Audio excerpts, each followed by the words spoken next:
하나님께서 오늘 어버이 주일에 주시는 말씀은 에베소서 6장 1절에서 3절입니다.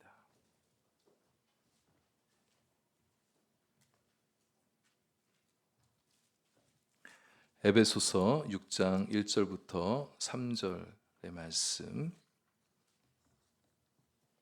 우리 다 같이 한 목소리로 말씀을 봉독하겠습니다. 자녀들아, 주 안에서 너희 부모에게 순종하라. 이것이 옳으니라. 내 아버지와 어머니를 공경하라. 이것은 약속이 있는 첫 계명이니 이로써 내가 잘되고 땅에서 장수하리라. 아멘. 기도하겠습니다. 그 크신 하나님의 사랑, 측량할 수 없고 영원토록 변함없으신 그 사랑을 찬양합니다. 그 사랑을 입고 살아가는 저희들 늘 감사하며 기뻐하며 주님 노래하며 살게 하여 주옵소서. 하나님, 이제 말씀 듣습니다. 주님 사랑으로 주시는 말씀 마음에 담고 순종하며 살아가는 저희들 되게 해 주옵소서. 예수님 이름으로 기도합니다. 아멘. 오늘 어버이 주일인데요, 부모 공경을 주제로 하는 말씀을 이렇게 준비하면서 이번 어버이 주일에는 좀 아버지를 좀 많이 생각해 보게 됐습니다. 요즘 가정들 안에 이 엄격한 이 계급 서열이 좀 새롭게 형성되어 가고 있다고 합니다. 1위는 1순위는 아내. 요즘 가정 권력 서열 1위가 아내라고 얘기합니다.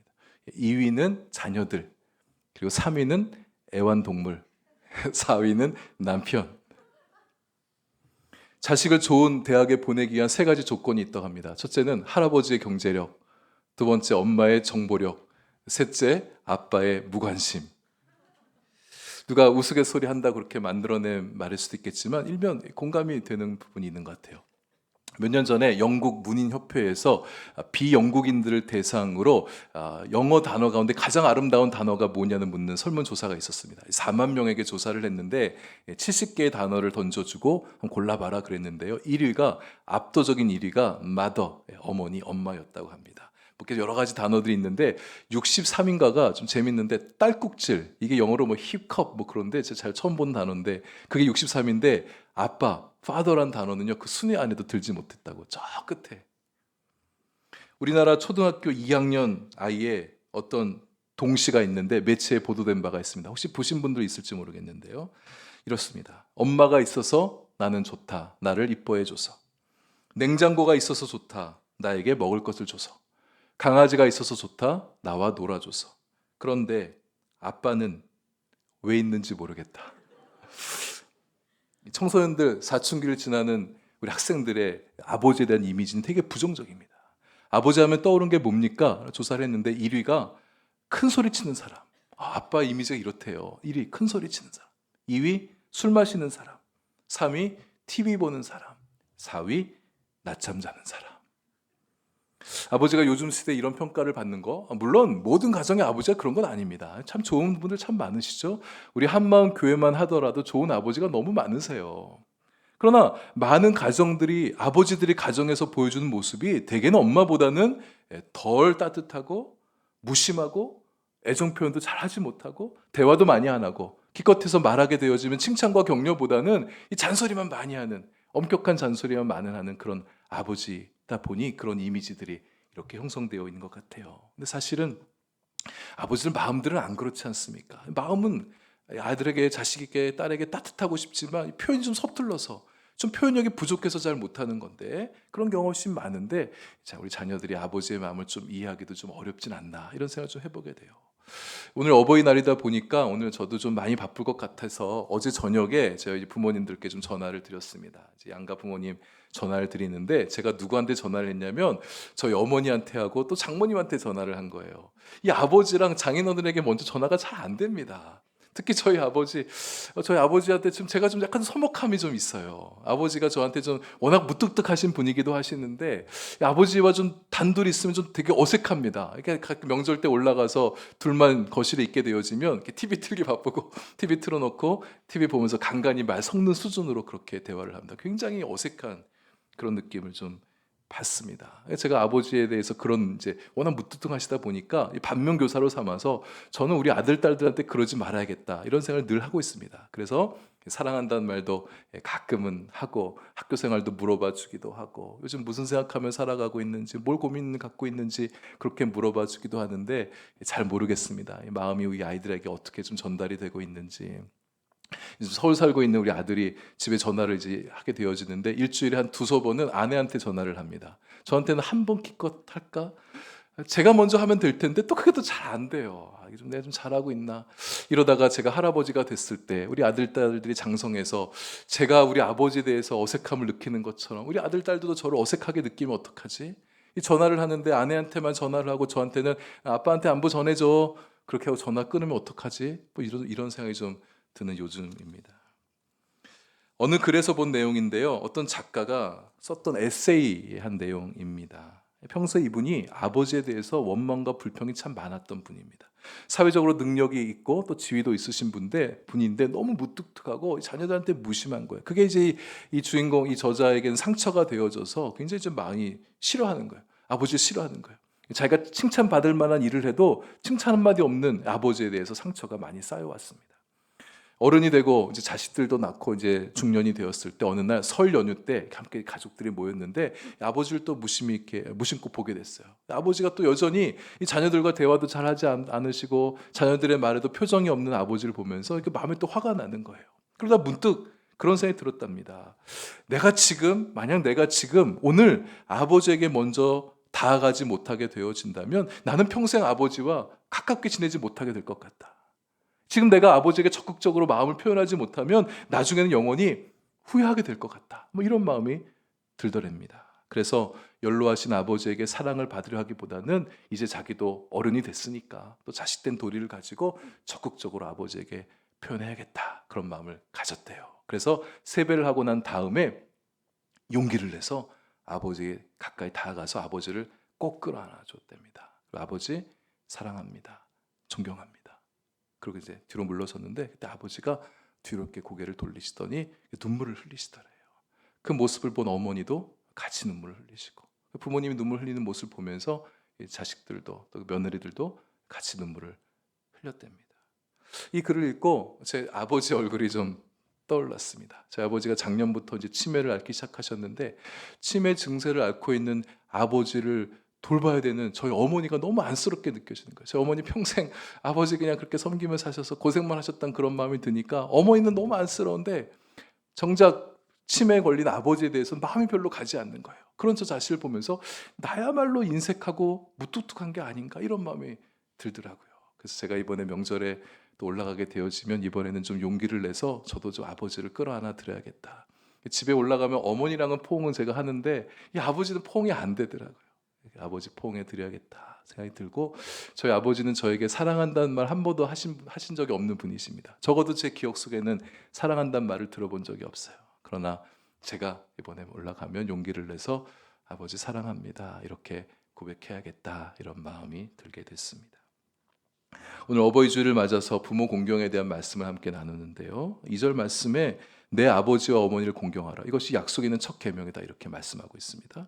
하나님께서 이스라엘 백성들에게 주신 10계명은 두 파트로 나눠지잖아요. 1계명부터 4계명까지가 하나님께 대해 지켜야 될 계명들, 5계명부터 10계명까지가 사람들 사이에 지켜야 될 계명들인데 그중에 첫 번째, 다섯 번째 사람들 사이에 지켜야 될 계명 가운데 첫 번째로 주셨던 게 부모를 공경하라는 계명입니다. 하나님께서 이 부모, 자식된 자들이 부모를 공경하는 걸 얼마나 중요하게 여기는가를 보여주는 말씀이죠. 다른 계명들에는 부연 설명이 별로 없어요. 특별히 축복한다는 말이 없습니다. 그러나 부모를 공경하는 자에게는 어떤 축복이 있는가를 명시해 주셨단 말이에요. 그만큼 하나님께서 부모 공경을 중요하게 여기시는구나. 부모를 공경한다는 것은 어떤 뜻일까요? 어떻게 하는 게 부모를 공경하는 것일까요? 공경의 사전적 정의를 보면 남을 대할 때에 몸가짐을 조심하게 하고 받든다 이런 뜻이 있습니다. 그러니까 부모를 공경한다는 것은 몸과 마음을 겸손하게 하여서 부모를 잘 섬겨드리면서 높이는 거 이게 공경함이 되겠죠. 여러분 이 공경은 마음에서부터 시작되어집니다. 내 마음 안에 공경함이 없다면 몸가짐이 조심스러울 수가 없어요. 마음에 공경하는 마음이 없으면 받든 행동을 하기가 어렵습니다. 그러나 마음에 공경함이 있으면 그 공경함으로부터 말과 행동이 표현되어지죠.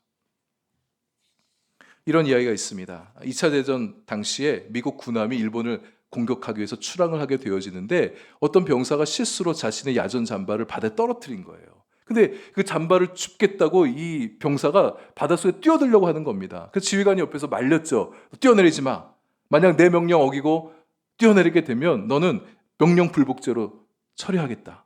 이렇게 얘기한 거예요. 급박한 전시 상황이고 이 전시 상황에 지휘관의 명령을 어기게 되어지면 안 되잖아요. 그리고 그 병사로 인해서 지금 출정한 상황이 좀 지체가 되어질 수 있는 그런 급박한 상황입니다. 근데 이 병사가 지휘관의 명령에도 아랑곳하지 않고 그냥 바다로 뛰어든 거예요. 나중에 국법회의에 회부되고 징계가 불가피한 그런 아주 어려운 상황이 되었죠. 화가 잔뜩 난 지휘관이 이제 배에서 바다 위에서 올라온 병사에게 묻습니다. 너는 그깟 야전 잠바 하나 때문에 내 명령을 어기고 바다에 뛰어들었는가?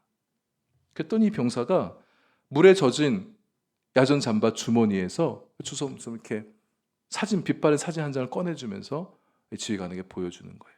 죄송합니다. 실은 제가 야전 잠바 하나 주우려고 뛰어 들어간 게 아니라 이 잠바 속에 들어있는 이 부모님 사진 때문에 들어갔습니다.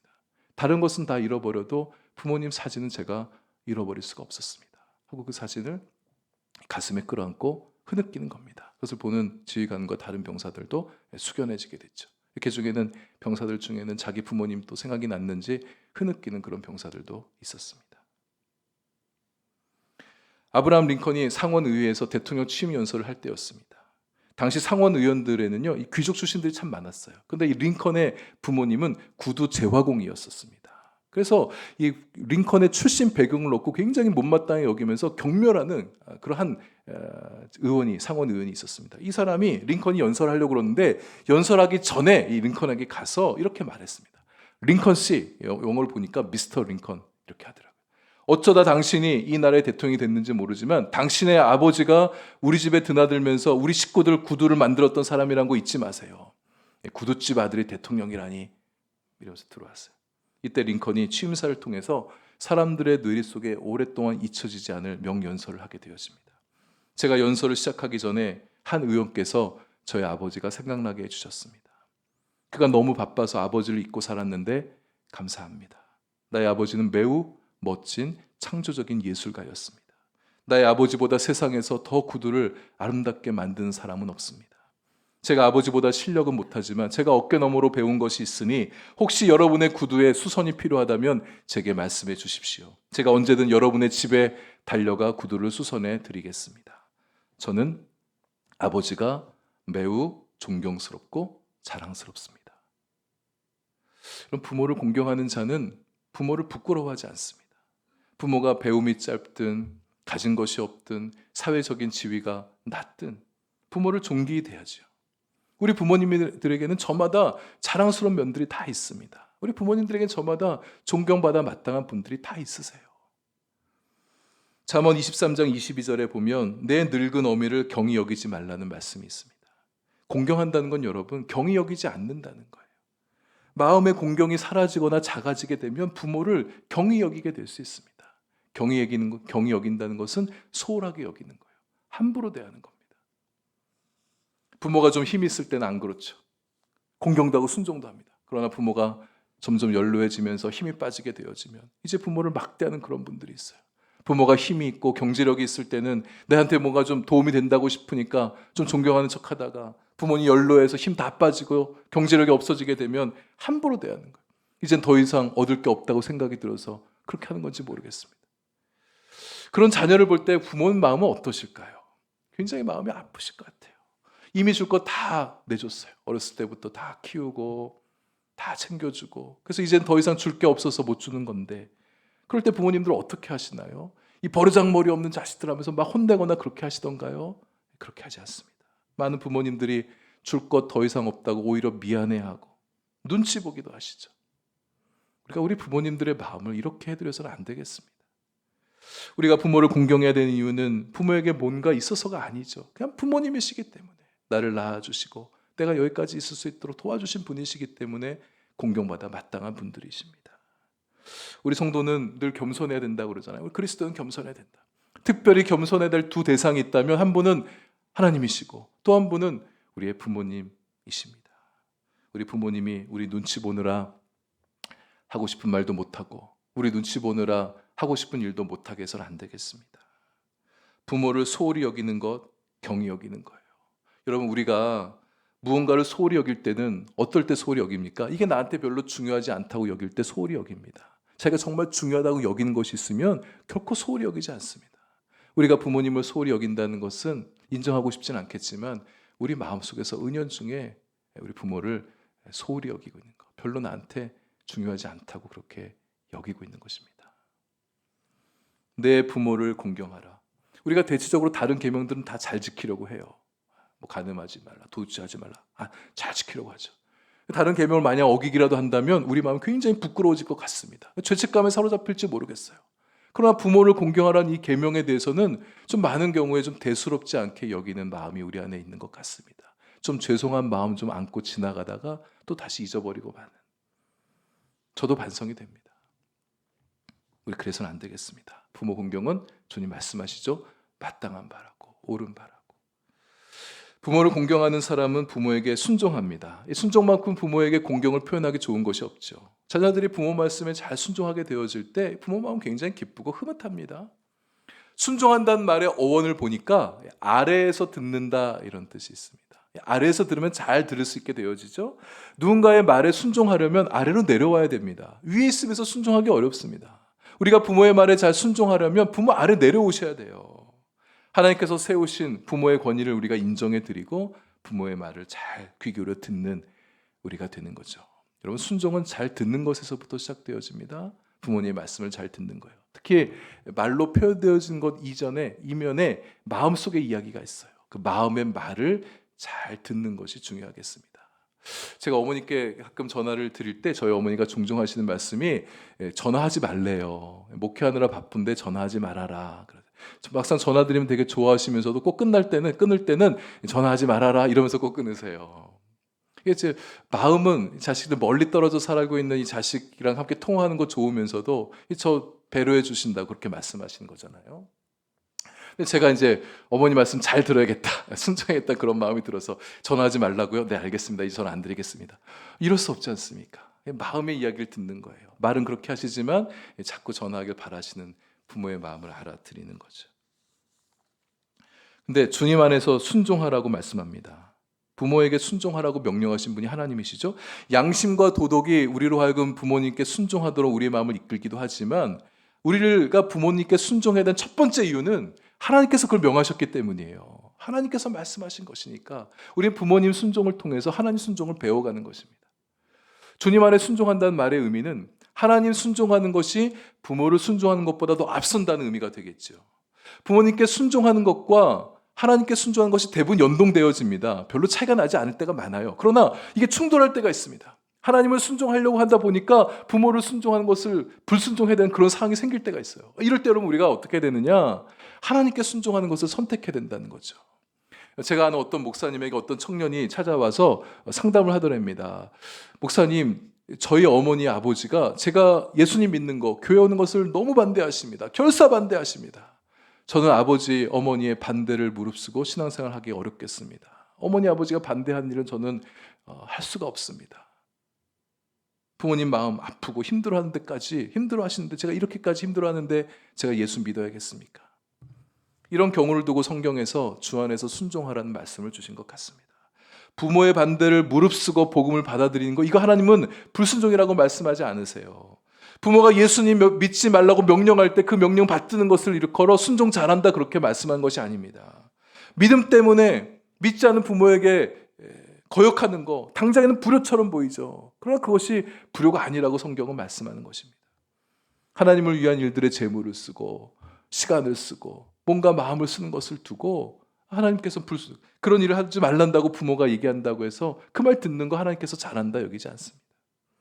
부모가 하나님의 참 뜻을 알게 되어진다면 그렇게 하지 말라고 결코 명령하지 않을 것이기 때문입니다. 우리 훗날 우리 부모님 예수님 만나시고 예수님 영접하시고 나면 예수님 믿지 말라고 말했던 거 또 핍박했던 것이 있다면 마음에 많이 미안해하실 거예요. 부끄러워하실 거예요. 후회하실 거예요. 또 주 안에서 순종한다는 것은 희생하며 순종한다는 의미가 되어지죠. 우리 예수님께서 그렇게 하나님 아버지의 뜻에 희생하시면서 순종하셨습니다. 부모에게 순종하는 것이 힘들 때가 있죠. 여러분 그럴 때 있지 않으십니까? 많은 경우에 부모님들의 생각이 옳죠.